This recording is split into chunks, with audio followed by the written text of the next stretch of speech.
Hi BookTube, welcome to another Middlemarch meditation, a blowy Sunday, but maybe a good one to be inside reading.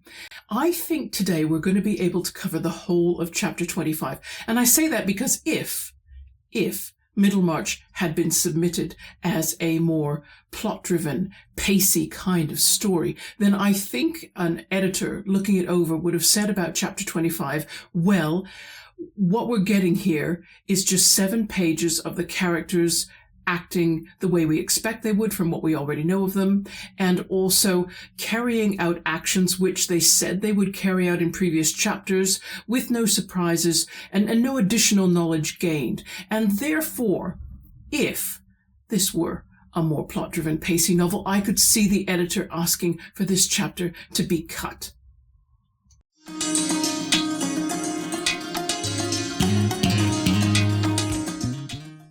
But we don't cut anything here. We're going to read it as it is. But before I read it, I think it's important that we deal with the epigraph at the start of the chapter, because this is a poem, an extract of a slightly longer poem by William Blake, a poem I had not encountered before, but I think it's interesting. I'm going to assume that everyone knows William Blake.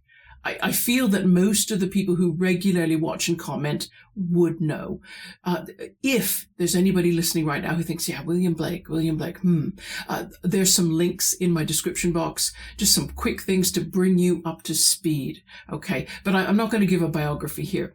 The epigraph comes from Blake's collection of poems called Songs of Innocence and Experience. And the poems within that book are kind of trying to contrast a more innocent, youthful way of regarding life as juxtaposed to the viewpoint that sometimes gets taken on as people get older.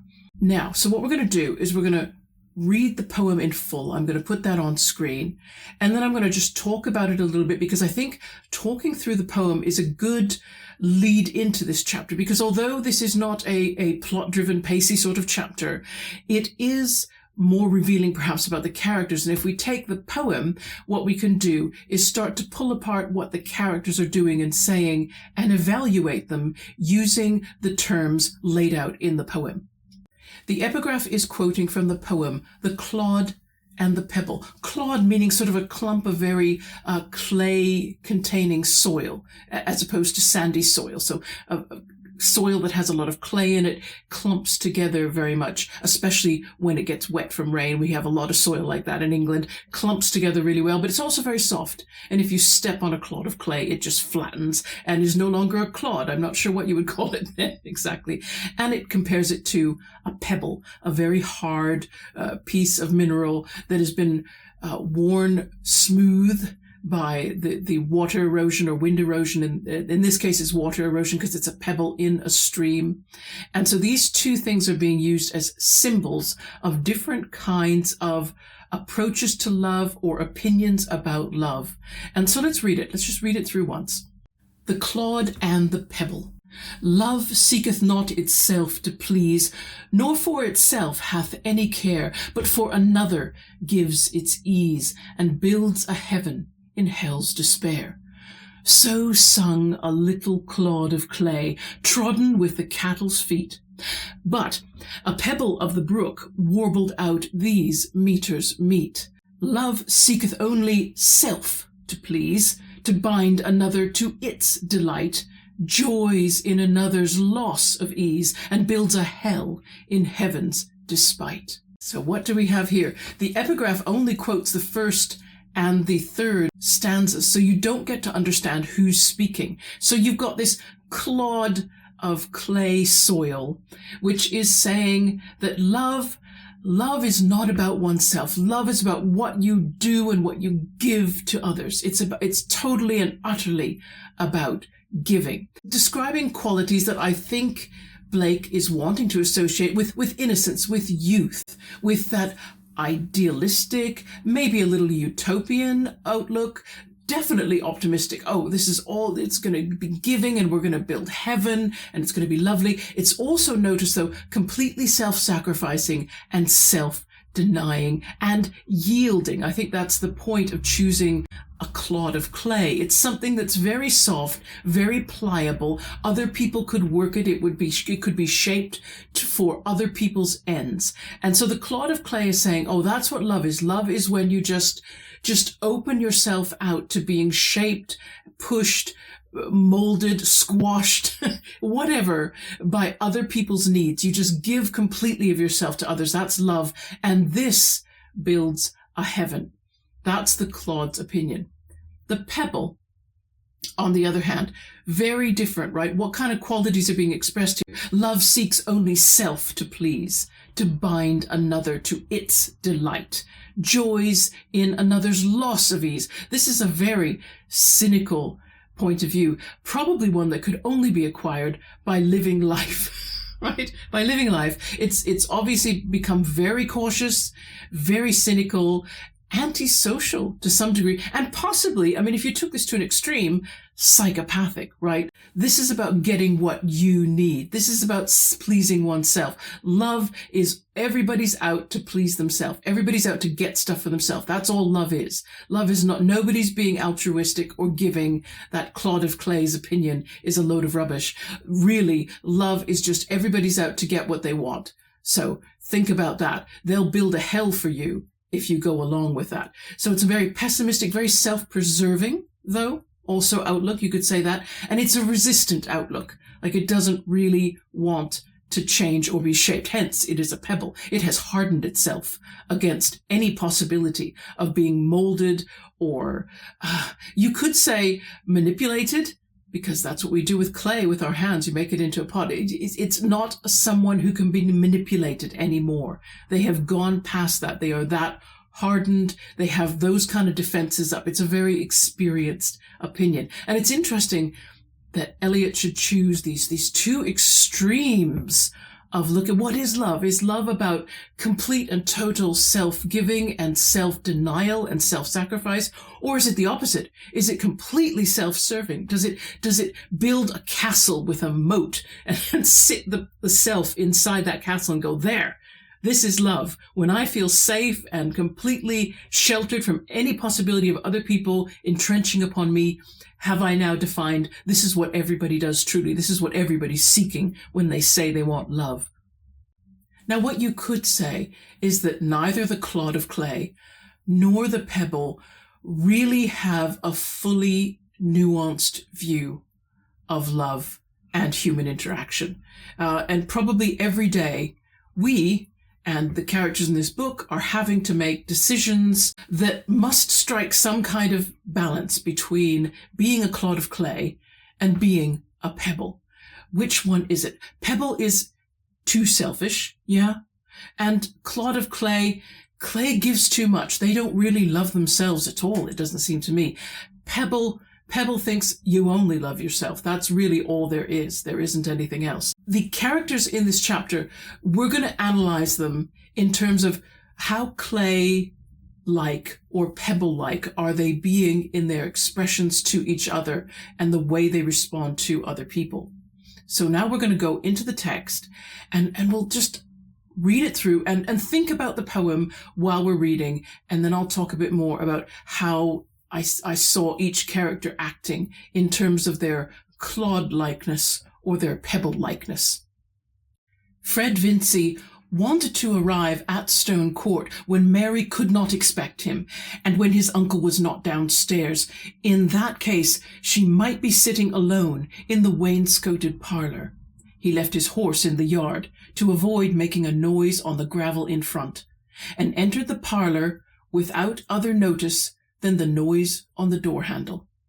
Mary was in her usual corner, laughing over Mrs Piozzi's recollections of Johnson, and looked up with the fun still in her face. It gradually faded as she saw Fred approach her without speaking and stand before her with his elbow on the mantelpiece, looking ill. She too was silent, only raising her eyes to him inquiringly. "Mary," he began, "I am a good-for-nothing blackguard." "I should think one of those epithets would do at a time," said Mary, trying to smile, but feeling alarmed.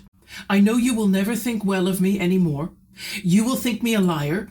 You will think me dishonest. You will think I didn't care for you or your father and mother. You always do make the worst of me, I know. I cannot deny that I shall think all that of you, Fred, if you give me good reasons, but please to tell me at once what you have done. I would rather know the painful truth than imagine it. I owed money, £160. I asked your father to put his name to a bill. I thought it would not signify to him. I made sure of paying the money myself, and I have tried as hard as I could, and now I have been so unlucky. A horse has turned out badly. I can only pay £50, and I can't ask my father for the money. He would not give me a farthing, and my uncle gave me 100 a little while ago. So what can I do? And now your father has no ready money to spare, and your mother will have to pay away her £92 that she has saved, and she says your savings must go too.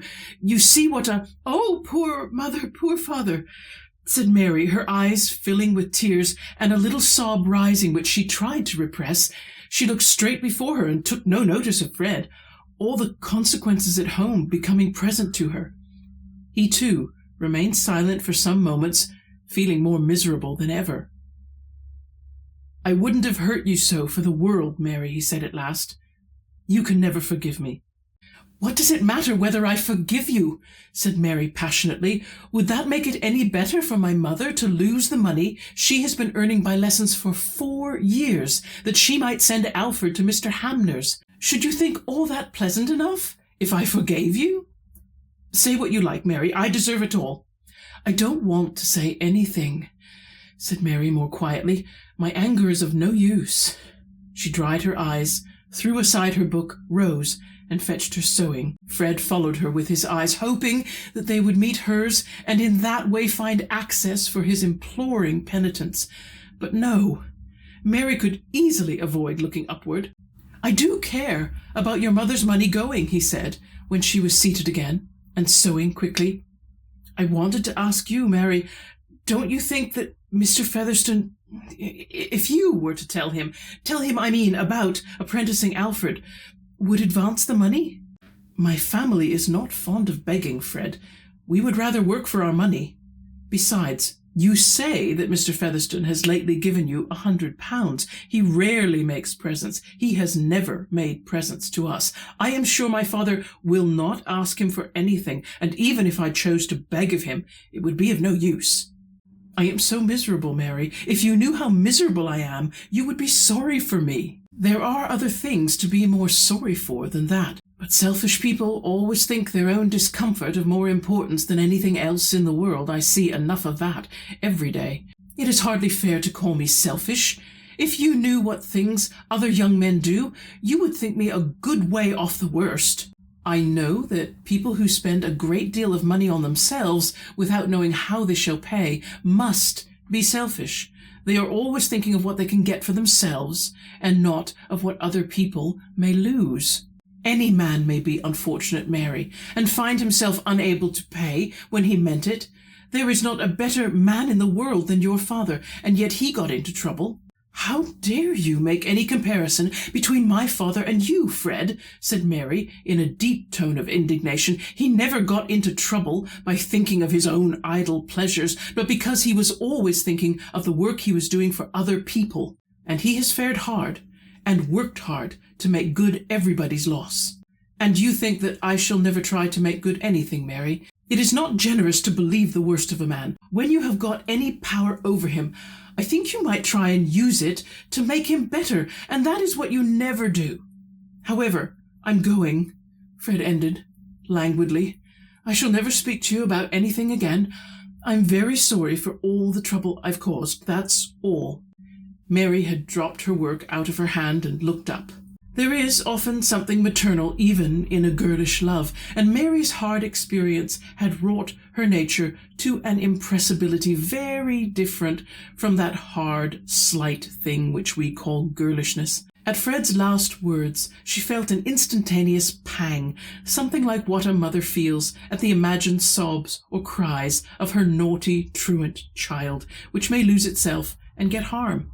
And when, looking up, her eyes met his dull, despairing glance, her pity for him surmounted her anger, and all her other anxieties. "Oh, Fred, how ill you look. Sit down a moment. Don't go yet. Let me tell Uncle you are here. He has been wondering that he has not seen you for a whole week." Mary spoke hurriedly, saying the words that first came without knowing very well what they were, but saying them in a half-soothing, half-beseeching tone, and rising as if to go away to Mr. Featherstone. Of course, Fred felt as if the clouds had parted, and a gleam had come. He moved and stood in her way. "Say one word, Mary, and I will do anything. Say you will not think the worst of me, will not give me up altogether." "As if it were any pleasure of me to think ill of you," said Mary, in a mournful tone.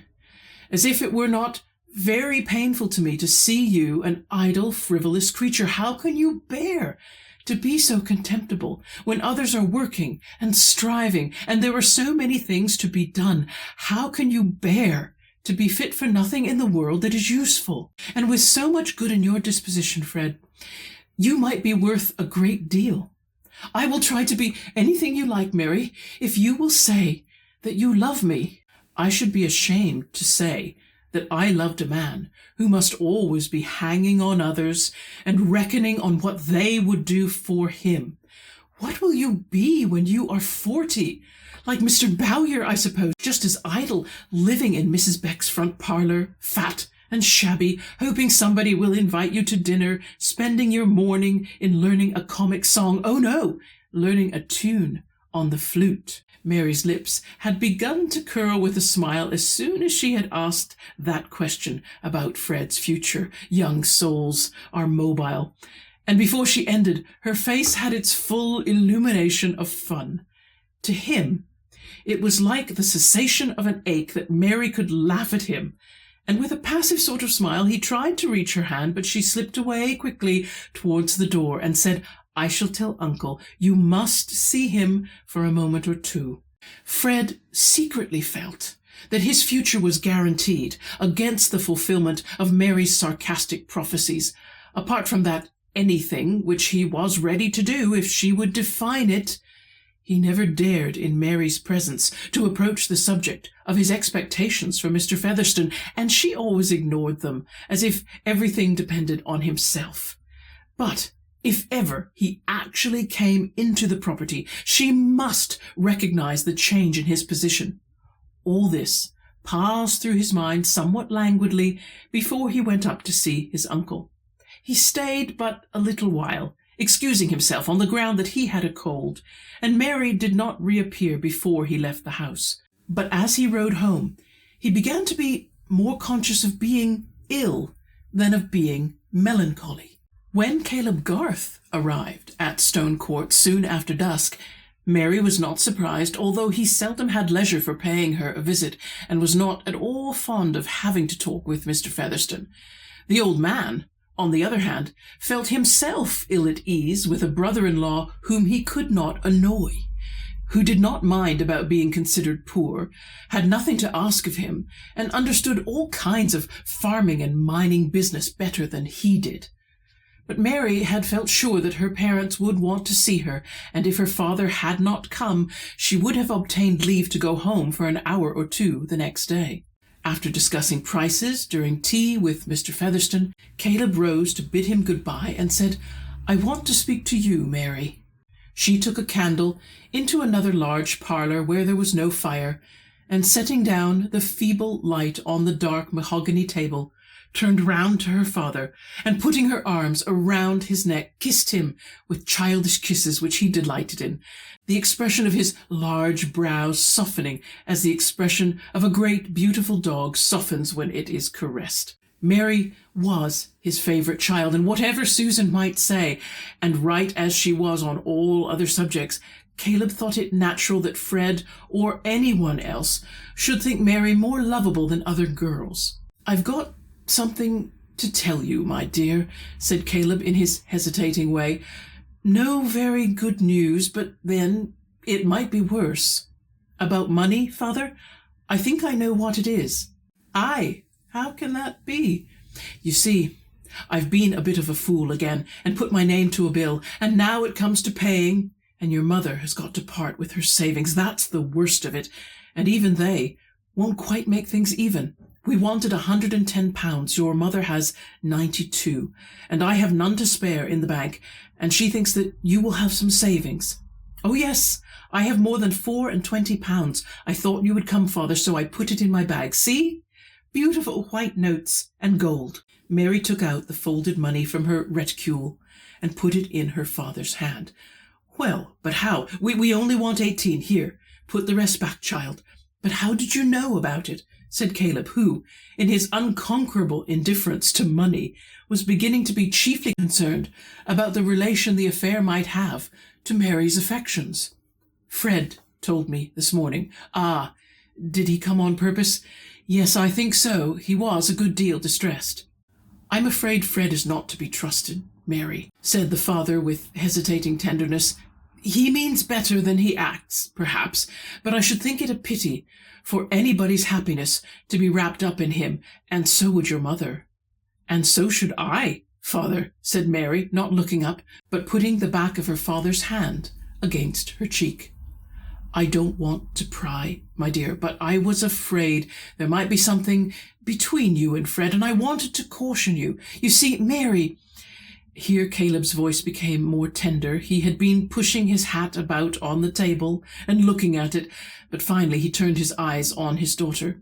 A woman, let her be as good as she may, has got to put up with the life her husband makes for her. Your mother has had to put up with a great deal because of me. Mary turned the back of her father's hand to her lips and smiled at him. Well, nobody's perfect, but... Here Mr. Garth shook his head to help out the inadequacy of words. What I am thinking of is what it must be for a wife when she's never sure of her husband, when he hasn't got a principle in him to make him more afraid of doing the wrong thing by others than of getting his own toes pinched. That's the long and short of it, Mary. Young folks may get fond of each other before they know what life is, and they may think it all holiday if they can only get together. But it soon turns into working day, my dear. However, you have more sense than most, and you haven't been kept in cotton wool. There may be no occasion for me to say this, but a father trembles for his daughter, and you are all by yourself here. Don't fear for me, father, said Mary, gravely meeting her father's eyes. Fred has always been very good to me. He is kind-hearted and affectionate, and not false, I think, with all his self-indulgence, but I will never engage myself to one who has no manly independence, and who goes on loitering away his time on the chance that others will provide for him. You and my mother have taught me too much pride for that. That's right. Then I am easy, said Mr. Garth, taking up his hat. But it's hard to run away with your earnings, child. Father, said Mary, in her deepest tone of remonstrance, take pockets full of love besides to them all at home, was her last word, before he closed the outer door on himself. I suppose your father wanted your earnings, said old Mr. Featherstone, with his usual power of unpleasant surmise, when Mary returned to him.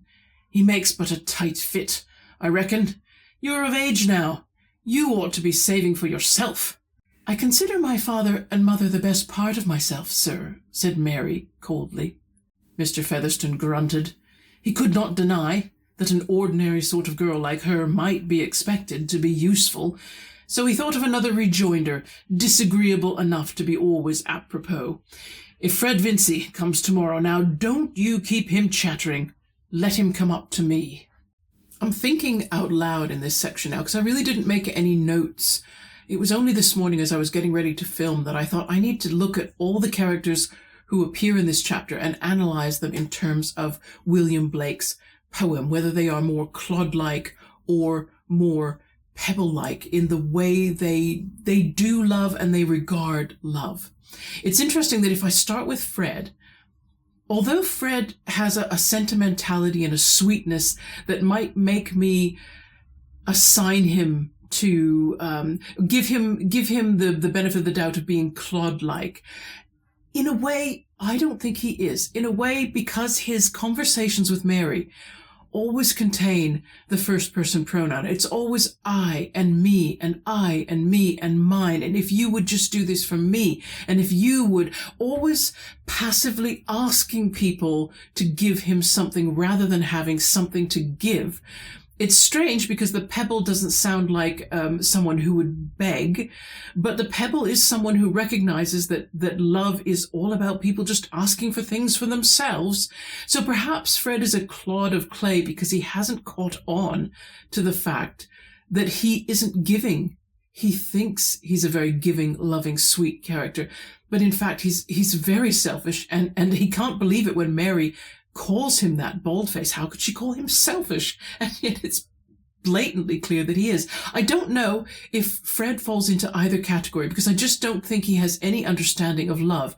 Perhaps when he becomes older, if he does become the way Mary thinks, that he'll have to depend on people's generosity for the rest of his life, I suppose he'll become a little bit pebble-like because he'll get hardened to the fact that a lot of people are going to resist his constant requests that they give him something. People are going to be pebble-like with him in order to protect themselves. And so probably as he gets older, he's going to become more and more hardened as he realizes people will not give me what I want.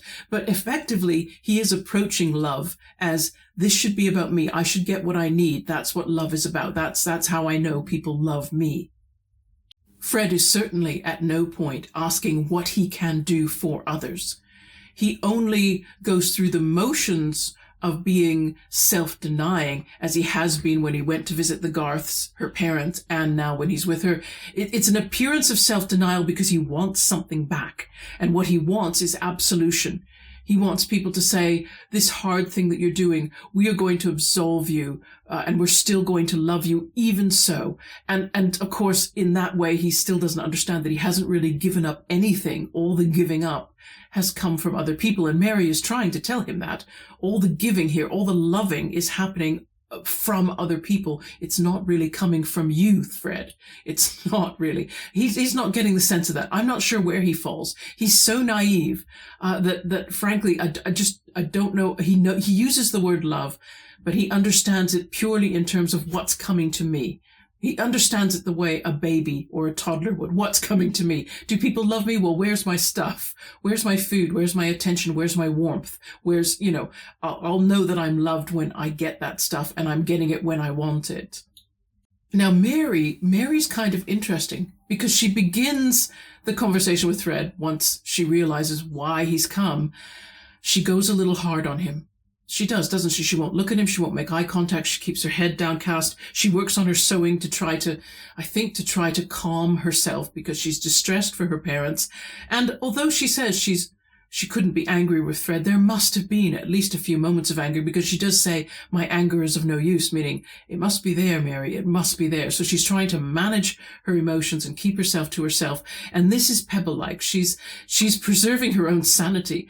Really, there's not much else she can do. And of course, this annoys Fred because he doesn't expect to meet another Pebble. He doesn't expect to meet someone who's thinking more about themselves than they are of him. He doesn't understand that kind of functioning. And yet, Mary has a moment where she gives away a little. Not a lot. Not a lot. So I see an interesting balance in the way she's reacting to Fred, at the very least, is that she's just making sure that she'll give him a little because she does there is a clod of clay aspect to her. I think she could be very loving and affectionate, and she certainly seems that way when her father comes in. She gets a very different reaction to him. So Fred comes and asks her for something, and he gets a very Pebble-like, hard, self-preserving reaction.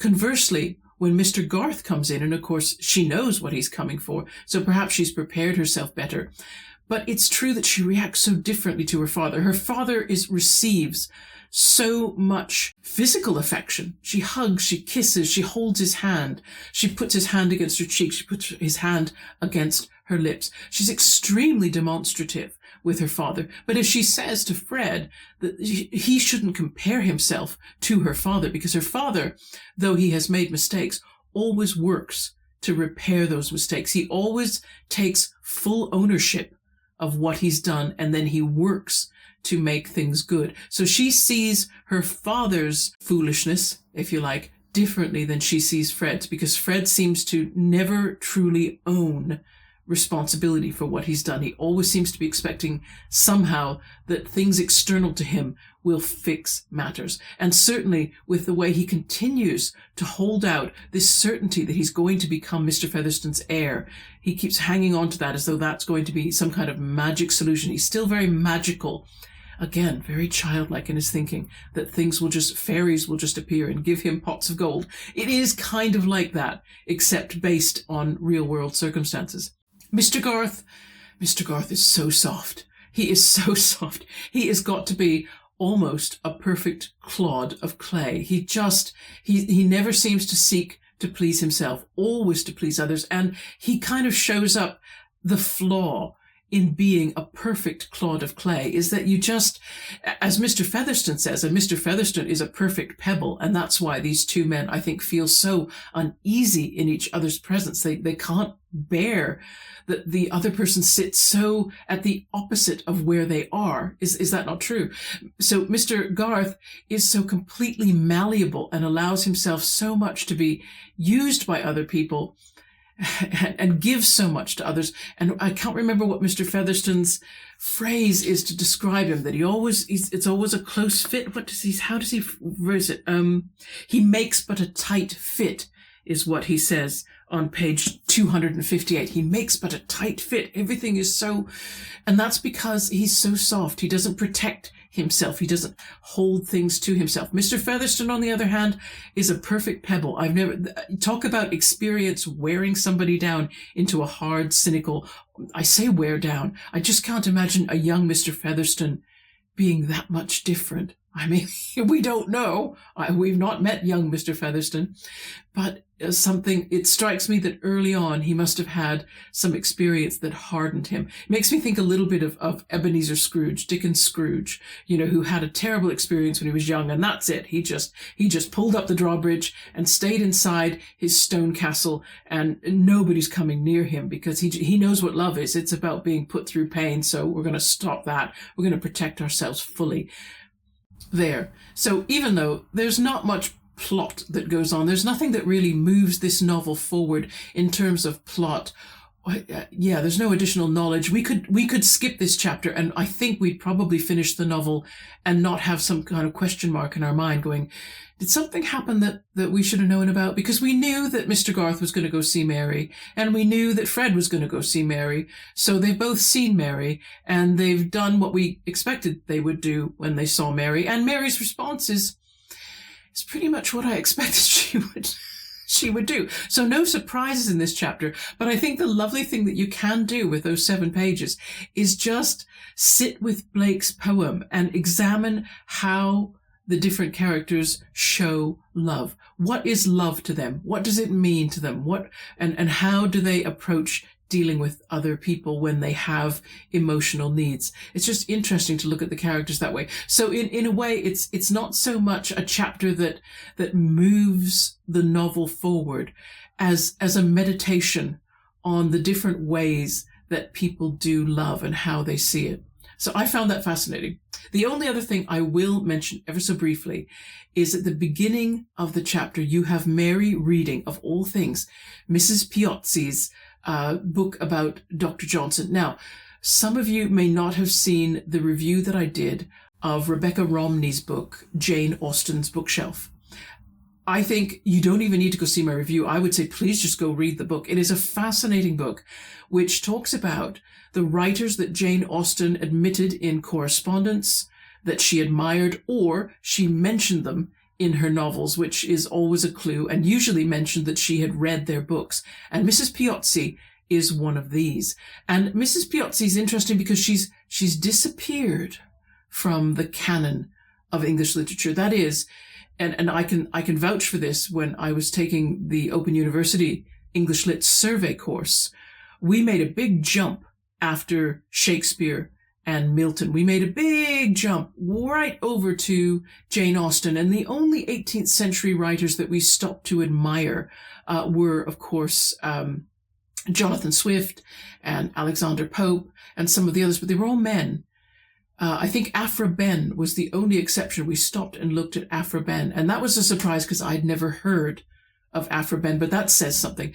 But Rebecca Romney's book, Jane Austen's Bookshelf, will list, I think, 8 other female writers from the 18th century before Jane Austen who were famous, who were making income, who were critically acclaimed in their time, and yet they have vanished. They've absolutely, nobody talks about them. There were many names in there I hadn't heard, and Hester Thrale Piozzi was one of them. So I'm going to refer you, there'll be a link in my description box to that review, because I give a little potted biography of Hester Thrale. Rebecca Romney goes into so much detail, and it's worth reading this woman's life, what she went through. Jane Austen, of course, died very young, and so didn't go through the business of marrying, having children, getting older, and having adult children and dealing with them. But Hester Thrale Piozzi did the whole 9 yards. She really did. She was 2 marriages, I think 13 children, of which only 4 survived into adulthood, and she had to deal with issues with her children.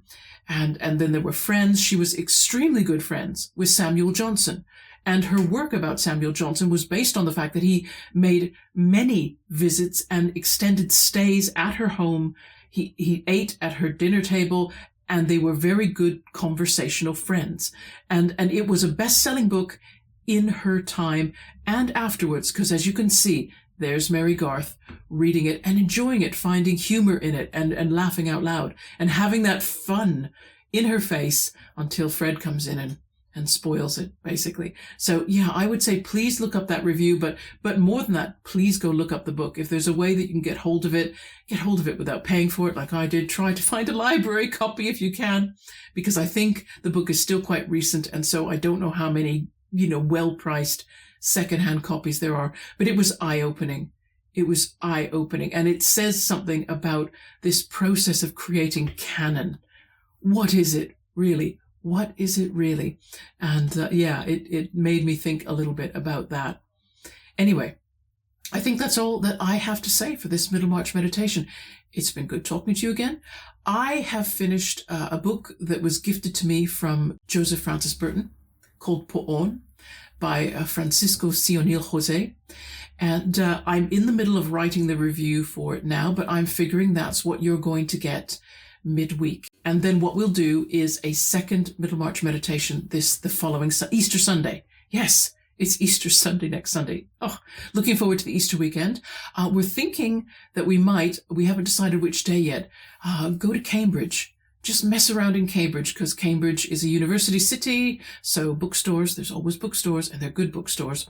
And there'll be coffee as well, because the person who watches television likes a good cup of coffee. If I purchase some books. I say if, as if it's going to be a question of if. I've been very good and haven't purchased books for a while, so I think, 1 or 2 isn't going to be too bad. Anyway, talk to you about that some other time. Oh, hang on, I forgot the most important thing. I purchased tickets for the 2-part performance of Middlemarch that's going to be happening, that the RSC are going to be putting on toward the end of 2026, beginning of 2027. So I'm not going to tell you when, but I'm very excited. It means we're going to have a trip to Stratford-on-Avon and stay overnight to see, so that we, can see both halves of the play. And I'm very, very excited. I still don't know anything about the casting yet, but I don't know. To see the play put on stage, I think is going to be, I don't even have words for it. So you know what? When you don't have words for things, maybe it's best to just close up and say, everybody go find some words to read, because that's probably the better thing. Okay, everybody, take care of yourselves. See you again in a few days' time. Bye-bye.